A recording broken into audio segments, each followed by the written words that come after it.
বাংলায় কথা বললেই বাংলাদেশে তকমা দিয়ে দেওয়া হচ্ছে, কখনো আবার আটক করে রাখা হচ্ছে। এই মুহূর্তে বিজেপি শাসিত রাজস্থানে বাংলাদেশি সন্দেহে আটক করে রাখা হয়েছে ইটাহারের কয়েকশো শ্রমিককে। এই অভিযোগে মঙ্গলবার বিধানসভায় ফের বিজেপিকে দুষলেন মুখ্যমন্ত্রী মমতা বন্দ্যোপাধ্যায়। পাশাপাশি ভিন রাজ্যে আটকে পড়া শ্রমিকদের সাহায্য করার জন্য রাজ্যে মুখ্য সচিব মনোজ পন্তকে নির্দেশও দিলেন তিনি। বাংলা ভাষাভাষী পরিযায়ী শ্রমিকদের ভাষা শুনে বাংলাদেশি তকমা দিয়ে দেওয়া হচ্ছে, তারপর নেমে আসছে অত্যাচার। ভুল বোঝাবুঝির জেরে কখনো কখনো পুশব্যাক করা হচ্ছে বাংলাদেশে। বেশ কয়েক মাস ধরেই ভিন রাজ্যে কাজ করতে যাওয়া পরিযায়ী শ্রমিকরা এ ধরনের অভিযোগ করছেন। সুরাহার জন্য রাজ্য সরকারের দ্বারস্থ হচ্ছেন তারা। বাংলা ভাষায় কথা বললেই বাংলাদেশি। মঙ্গলবার বিধানসভায় এমনই বিস্ফোরক প্রশ্ন ছুড়ে দিলেন মুখ্যমন্ত্রী মমতা বন্দ্যোপাধ্যায়। রাজস্থানে বাংলাভাষী শতাধিক ব্যক্তিকে বাংলাদেশি পরিচয়ে আটকে রাখার ঘটনায় কেন্দ্রীয় সরকারের তীব্র কটাক্ষ করেন তিনি। বাংলা ভাষায় কথা বলে কি অপরাধ? বাংলাদেশ বাংলা ভাষায় কথা বলে, বাংলাদেশি আলাদা। আর ইন্ডিয়ান যারা ইন্ডিয়ানদের পাসপোর্ট, ইন্ডিয়ানদের সমস্ত আইডেন্টিটি থাকা সত্ত্বেও, সব দেখানো সত্ত্বেও পরিযায়ী শ্রমিক আমার রাজ্যেও 1.5 কোটি আছে।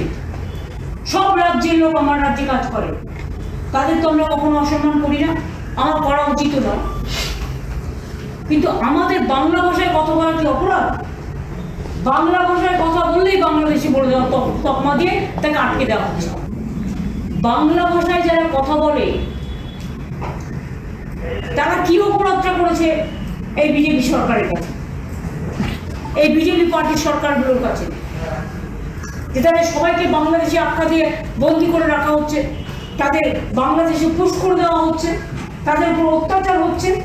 আরে বাংলাদেশি ভাষা আলাদা। বাংলাদেশি যারা 71 মার্চ পর্যন্ত ভারতবর্ষে এসছেন তারা বৈধ ইন্ডিয়ান নাগরিক।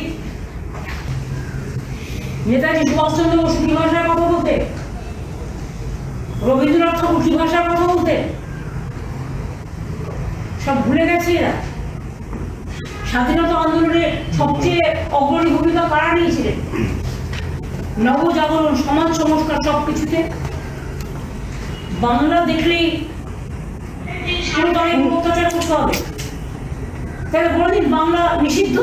মহারাষ্ট্রের ঘটনার রেশ এখনও কাটেনি, অথচ তার এক সপ্তাহের মাথায় ফের একই ধাঁচের ঘটনা ঘটেছে বলে অভিযোগ।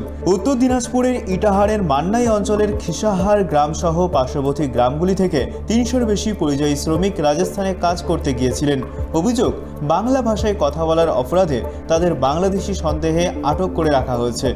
বিধানসভার মধ্যে এক অঞ্চলের বাসিন্দারা দীর্ঘদিন ধরে ওখানে পরিযায়ী শ্রমিকরা কাজ করে, তারা আমাদের পরিচিতি। তাছাড়া আমি তাদের সঙ্গে মাঝে মাঝে যাই এদের মাইগ্রেন্ট লেবারদের সঙ্গে মিট করতে। সেই সূত্রে আমার সঙ্গে তাদের যোগাযোগ আছে, তারা আমাকে আজকে সকালে সর্বপ্রথম জানিয়েছিল।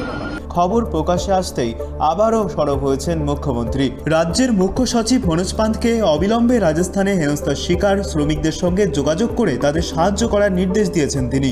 Just now, because we have the website and we have some system, so we have got this information right now. And I instructed my chief secretary to talk to Rajasthan chief secretary. Every day it is going on, every day, every hour. রাজ্য সরকার হস্তক্ষেপ করলেও এখনও রাজস্থানে আটকে রয়েছেন বহু শ্রমিক। এদিন বিধানসভায় দাঁড়িয়ে বাংলা ভাষার প্রাচীনত্ব মাহাত্ম্য মনে করিয়ে দিয়ে মুখ্যমন্ত্রী বলেন, তাহলে বলে দিন যে বাংলা ভাষা নিষিদ্ধ। ক্যামেরায় বরুণ ভান্ডারীর সঙ্গে দেবযানী সরকারের report, tribe TV Bangla, Kolkata.